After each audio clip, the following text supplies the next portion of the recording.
कहानी की शुरुआत निक नाम के एक एक्स अमेरिकन सोल्जर से होती है जो जापान की एक जेल में अपनी 10 साल की सजा काट रहा था। अपनी जिंदगी को ऐसे बर्बाद होता देखकर निक अक्सर काफी शांत और उदास रहता और एक दिन जब उसकी ड्यूटी बाथरूम साफ करने के काम पर लगी थी तो उसकी नजर एक कमरे से निकल रहे 5 खूंखार आदमियों पर पड़ी जो दिखने में काफी खतरनाक और डरावने लग रहे थे। और उन आदमियों के वहां से जाने के बाद जब निक उस कमरे में गया तो उसने देखा कि कमरे में एक आदमी छत से लटका हुआ था। ये देखकर निक काफी ज्यादा घबरा गया और उसने उस आदमी की मदद करने के लिए तुरंत ही जेल गार्ड्स को आवाज मारी, पर गार्ड्स ने वहां पहुंचकर निक को शाबाशी देने की बजाय उसे ही पीटना शुरू कर दिया, जिसके बाद उसे जेल के कमरे में डाल दिया गया। वो कमरा बहुत ही छोटा और घुटन भरा था और जल्द ही निक को एहसास हुआ कि वो उसी आदमी के साथ कमरा शेयर कर रहा है जिसे उसने बचाया था।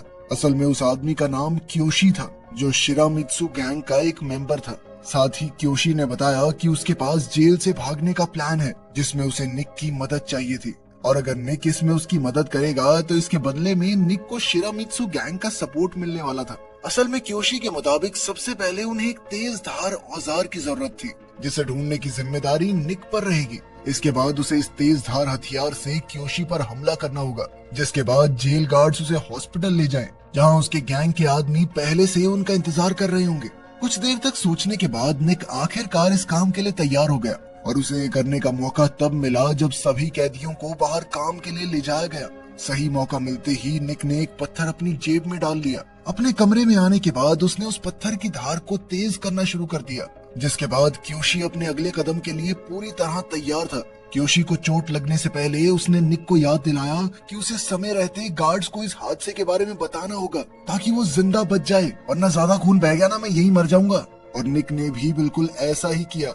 जैसे ही क्योशी के शरीर से खून निकला, निक ने गार्ड्स को मदद के लिए बुला लिया, जिसके चलते क्योशी का प्लान पूरी तरह कामयाब हो गया।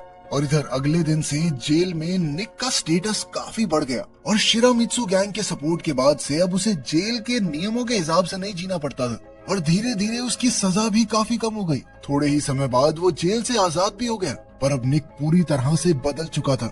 निक के जेल से निकलते ही उसने देखा कि एक गाड़ी पहले से ही उसका इंतजार कर रही थी और उसकी गाड़ी में बैठते ही वो लोग उसे सीधा शिरामित्सु गैंग के हेडक्वार्टर्स में ले गए, जहां गैंग के कुछ लीडर्स उसका इंतजार कर रहे थे। और निक से मिलते ही उन लोगों ने सबसे पहले क्योशी की मदद करने के लिए उसका धन्यवाद किया और फिर उसे उसका पहला काम दिया, जिसमें उसे एक अमेरिकन बिजनेसमैन से एक डील करनी थी। और इधर निक भी बिना कुछ सोचे इस काम के लिए तैयार हो गया। उसी शाम गैंग के मेंबर्स ने निक को खर्चे के लिए कुछ पैसे दिए, जिसके बाद निक आराम करने की बजाय शहर में घूमने चला गया। और कुछ देर तक घूमने के बाद वो एक बार में पहुंचा, जहां उसकी नजर एक जापानी औरत पर पड़ी।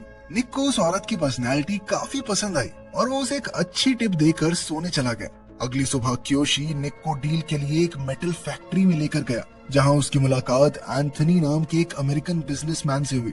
पर निक को वहां देखकर एंथनी कुछ खास खुश नहीं था और उसने निक को बुरा भला सुनाना शुरू कर दिया। साथ ही उसने बताया कि वो शिरामित्सु गैंग की कोई शर्त नहीं मानेगा, क्योंकि उसकी बात उनके विरोधी सीसु गैंग से भी चल रही है। अगर तुम मुझे बढ़िया डील नहीं दोगे तो वो तो दे ही देंगे। एंथनी बहुत ज्यादा बदतमीजी से बात कर रहा था और निक अच्छे से जानता था कि अब बातचीत का कोई फायदा नहीं है, इसलिए उसने एक टाइपराइटर उठाकर एंथनी को पीटना शुरू कर दिया। और अपने इस बर्ताव से निक ने अपने इरादे साफ कर दिए थे, जिसके बाद एंथनी शिरामित्सु की शर्तें मानने को भी तैयार हो गया। काम खत्म करने के बाद क्योशी और उसके साथी निक की पहली जीत का जश्न मनाने के लिए उसे एक बार में ले गए, जहां सभी लोग मजे कर ही रहे थे कि तभी अचानक सीसु गैंग के कुछ लोग वहां आ गए, जिसके बाद उस कमरे का माहौल काफी गंभीर हो गया। अचानक सीसु गैंग के हेड ने निक को ताने मारना शुरू कर दिया, पर निक सुनकर चुप बैठने वालों में से नहीं था और उसने तुरंत एक बोतल उठाकर सीसु गैंग के लीडर के सर पर फोड़ दी, जिसके तुरंत बाद दोनों तरफ से एक दूसरे पर बंदूकें तान दी गई। पर उस वक्त सीसु गैंग के पास कम आदमी मौजूद थे, जिसके चलते वो निक और उसके साथियों को सिर्फ धमकियां देकर वहां से चले गए। पर इधर निक ने अपने उबलते हुए गुस्से की बदौलत अपने शिरामित्सु साथियों का दिल और क्योशी का भरोसा दोनों एक साथ जीत लिया था, जिसके चलते क्योशी ने उसे रहने के लिए एक फ्लैट और याजुका क्लैन का हिस्सा बनने का ऑफर दिया, जिसके लिए निक तुरंत तैयार हो गया। कुछ दिनों बाद क्योशी ने उसे उसका दूसरा काम दिया, जिसमें उसे एक बार ओनर से मिलना था जो शिरामित्सु गैंग की बात नहीं मान रहा था और इस बार भी निक ने उसी अंदाज से काम किया जिसके लिए वो फेमस था। इस बार क्योशी ने भी उसका साथ दिया और अपने इस तरीके से वो गैंग का दबदबा बढ़ाते जा रहे थे। इसके बाद क्योशी निक को शिरामित्सु के एक नाइट क्लब में ले गया, जहां उसकी नजर एक बार फिर उसी जापानी औरत पर पड़ी जो उस वक्त डांस कर रही थी। पर तभी निक ने देखा कि क्योशी अचानक उसे डांस फ्लोर से खींचता हुआ बाहर ले गया। पर क्योशी की आवाज में उस औरत के लिए चिंता और फिक्र थी। जल्द ही निक भी वहां पहुंच गया, जिसके बाद उसे पता चला कि ये लड़की क्योशी की बहन मियू है। और साथ ही क्योशी ने निक से उसे सही सलामत घर छोड़कर आने को कहा। लेकिन अपने घर के दरवाजे पर पहुंचते ही मियू ने अचानक एक अलग ही रूप ले लिया और उसने निक को छेड़ते हुए अंदर आने को कहा। और फिर कुछ देर शर्माने के बाद निक भी तैयार हो गया। अपनी बातचीत के दौरान निक की नजर मियू की पीठ पर बने याजुका क्लैन के टैटू पर पड़ी, जो उसके अंडरवर्ल्ड के साथ रिश्तों का सबूत था। अगले दिन क्योशी ने निक को एक और काम दिया, जिसमें उसे एक अमेरिकन सोल्जर से हथियारों की डीलिंग करनी थी। लेकिन इस डील की खबर शिरामित्सु के किसी मेंबर को नहीं होनी चाहिए, जिसका मतलब था कि निक को ये सारा काम अकेले करना होगा। अगले दिन जब निक इसी डील को करने के लिए डॉक्स पर पहुंचा, तो उसे वहां एक अनजान लाश दिखाई दी। और इससे पहले कि निक कुछ समझ पाता, अचानक सीसू गैंग के कुछ मेंबर्स वहां पहुंच गए। असल में वो लोग डील खराब करके सारा पैसा लूटने के लिए आए थे। पर निक ने खतरे को पहले ही भांपते हुए $2 मिलियन को गाड़ी की सीट में छुपा दिया, जिसके चलते चू गैंग के सदस्यों को खाली हाथ ही वहां से जाना पड़ा। पर जाने से पहले उन्हीं में से 2 आदमियों ने निक के ऊपर बंदूक तान दी। पहले तो निक उनकी बात मानता रहा, लेकिन जब उसे अपनी जान पर खतरा महसूस हुआ तो उसने अचानक एक आदमी से उसकी बंदूक छीनकर चू गैंग के 2 सदस्यों पर गोली चला दी। और ये देखकर बाकी आदमी भी पीछे हट गए। पर वो सभी ये बात अच्छे से जानते थे कि निक की इस हरकत का नतीजा बहुत भारी होने वाला था।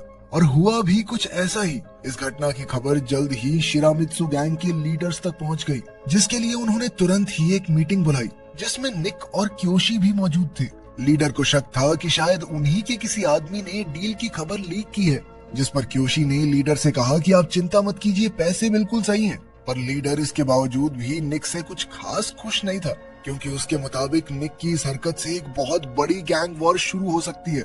और इसी गैंग वॉर को रोकने के लिए लीडर ने ट्रेडिशनल तरीका इस्तेमाल करने का फैसला किया, जिसमें माफी के तौर पर शिरामित्सु गैंग की तरफ से 2 कटी हुई उंगलियां सीसू गैंग को दी जाएंगी, ताकि गैंग वॉर को रोका जा सके। ये सुनकर क्योशी को काफी बुरा लग रहा था, क्योंकि उसी ने निक को इस काम में खींचा था और इसलिए उसने निक के साथ इस सजा का भागीदार बनने का फैसला किया। जिसके बाद निक और क्योशी ने अपनी एक उंगली काट कर लीडर के सामने रख दी। कुछ देर बाद गाड़ी में निक और शिरामित्सु के लीडर के बीच एक आम बातचीत हुई, जिसमें लीडर ने गैंग के अंदर एक गद्दार होने की आशंका जताई, जो जरूर उनकी जानकारी बाहर दे रहा था।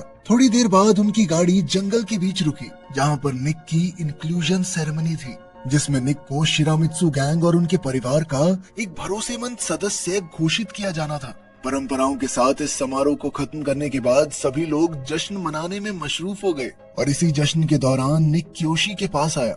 उसने उसे अपने और मियू के रिश्ते के बारे में बता दिया। इधर क्योशी ये बात सुनकर पहले तो खुश नहीं था, क्योंकि मियू उसकी बहन थी। पर वो ये बात भी अच्छे से जानता था कि निक एक जिम्मेदार और भरोसेमंद आदमी है, और इसलिए थोड़ी देर बाद क्योशी ने उनके इस रिश्ते को अपना लिया और उसके साथ ही निक से कहा कि अब वो दोनों सिर्फ दोस्त नहीं बल्कि भाई बन चुके हैं। अब निक पूरी तरह से शिरामित्सु गैंग का हिस्सा बन चुका था और अब उसने अपनी वफादारी साबित करने के लिए याजुका क्लैन का टैटू बनवाने का फैसला किया। इस टैटू का डिजाइन गैंग को लेकर एक आदमी की वफादारी की कहानियां सुनाता था। इस सब के दौरान मियू उसके साथ थी और वो काफी ज्यादा खुश भी थी, क्योंकि निक अब पूरी तरह से उसकी जिंदगी का हिस्सा बन गया था।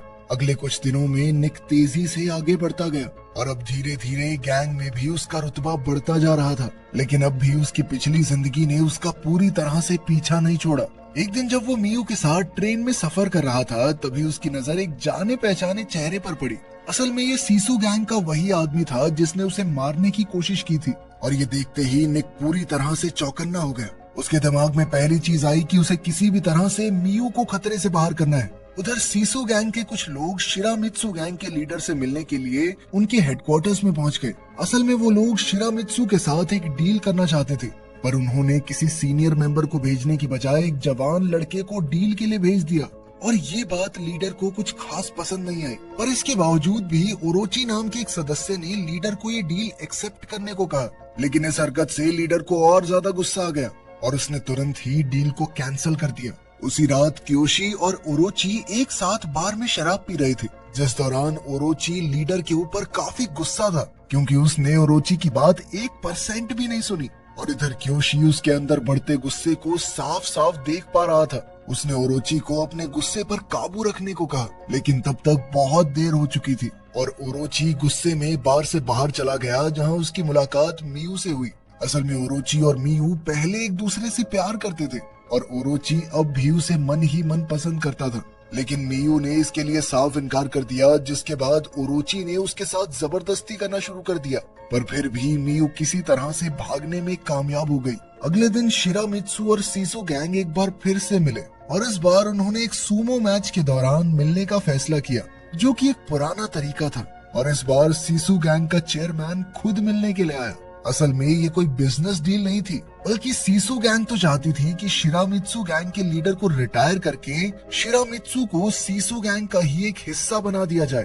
और सीसु गैंग के इस ऑफर को सुनते ही पूरे कमरे का माहौल गर्म हो गया, लेकिन शिरामित्सु के लीडर ने इस ऑफर के लिए तुरंत ही मना कर दिया, क्योंकि ऐसा करने से शिरामित्सु गैंग का नाम मिट्टी में मिल जाएगा। और तभी निक ने बीच में सीसु गैंग के चेयरमैन को ये याद दिलाया कि शिरामित्सु गैंग के अंदर खतरनाक भेड़िए रहते हैं, न कि कमजोर कुत्ते। उसी शाम वापस घर जाते वक्त निक की मुलाकात अपने एक बहुत पुराने जानकार पॉली से हुई, जो अमेरिकन फौज में उसका साथी था और फिलहाल छुट्टियों पर यहाँ घूमने आया था।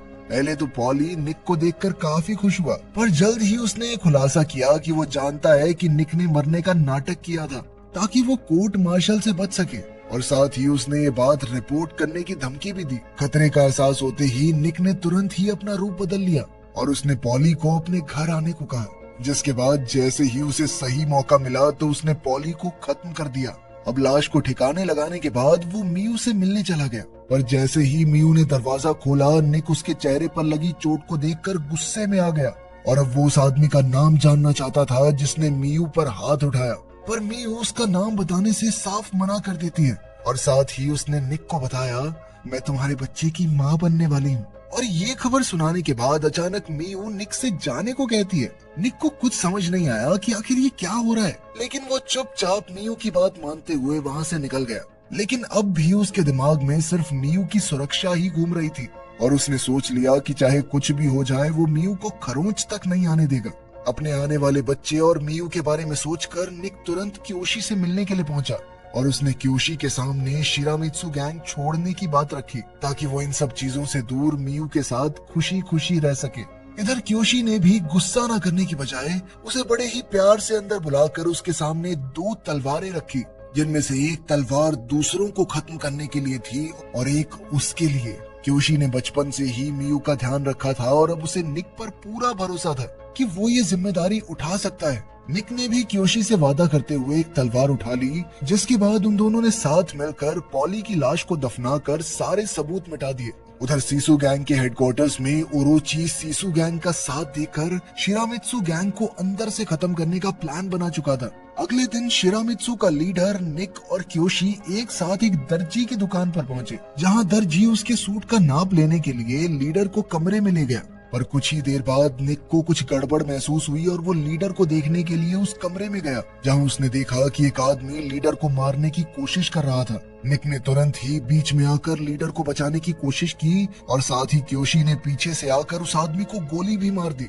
जिसके बाद वो तीनों वहां से निकलने ही वाले थे कि तभी सीसु गैंग के आदमियों ने उन पर हमला बोल दिया, जिनका सामना निक और क्योशी ने पूरी बहादुरी से किया। पर इस हमले में एक गोली क्योशी को लग गई और ये देखकर निक और लीडर पूरी तरह से टूट चुके थे। इस हमले के तुरंत बाद लीडर ने एक अर्जेंट मीटिंग बुलाई, जहां उसने खुलासा किया कि उनके बीच में एक गद्दार मौजूद है जो उनकी सारी खबर सीसु गैंग को दे रहा है और सीसु गैंग के इस हमले से अब गैंग वॉर की शुरुआत हो चुकी है और अब शिरामित्सु गैंग क्योशी की हत्या का बदला जरूर लेगी। उधर जब निक ने क्योशी की मौत की खबर मियू को बताई तो वो फूट फूट कर रोने लग गई और मियू की रोने की आवाज ने निक को अंदर से और ज्यादा गुस्से से भर दिया। अगले दिन से ही निक और उसके साथियों ने एक एक करके सीसु गैंग के टॉप लीडर्स को मारना शुरू कर दिया, जिसके चलते शिरामित्सु गैंग इस लड़ाई में जीतने वाली थी। पर तभी एक दिन सीसु गैंग ने एक बच्चे के जरिए शिरामित्सु के लीडर के पास एक मैसेज भेजा, जिसमें सीसू गैंग ने एक ही बारी में इस लड़ाई को खत्म करने का प्रस्ताव रखा। सामने दिख रहे खतरे के बावजूद भी शिरामित्सु का लीडर इसके लिए मान गया, जिसके बाद निक और बाकी साथियों के साथ वो एक खाली डॉक पर पहुंचा, जहां सीसू गैंग पहले से ही उनका इंतजार कर रही थी। लेकिन सीसू गैंग के बीच में ओरोची को देखकर सभी लोग हैरान थे और वो समझ गए कि ओरोची ही वो गद्दार है जो उनकी सारी खबर सीसू गैंग को दे रहा था। पर उसके इस धोखे के बावजूद भी शिरामित्सु के लीडर ने उसे एक और मौका देते हुए गले लगा लिया ताकि वो अपनी गलती सुधार सके। पर तभी अचानक से ओरोची ने लीडर की पीठ में चाकू मारकर कहा कि अब शिरामित्सु गैंग खत्म हुई। उधर शिरामित्सु गैंग के बाकी सदस्य चाहकर भी कुछ नहीं कर सकते थे, क्योंकि उस वक्त वो लोग चारों तरफ से घिरे हुए थे। इसके बाद ओरोची ने निक के सामने एक प्रस्ताव रखा, जिसके मुताबिक अगर निक मियू को छोड़ दे तो वो अपनी जान बचा सकता है। पर निक को उसकी फालतू बातों में कोई दिलचस्पी नहीं थी और तभी अचानक से एक स्नाइपर ने निक के पैर में गोली मार दी। उधर सीसू गैंग ने पुलिस की मदद से शिरामित्सु गैंग के हेडक्वार्टर्स में रेड डलवा दी ताकि उनका वजूद पूरी तरह से खत्म किया जा सके। उस रात निक सीसू गैंग की नजरों से बचते हुए मियू के पास पहुंचा ताकि वो उसे किसी सुरक्षित जगह पर ले जा सके।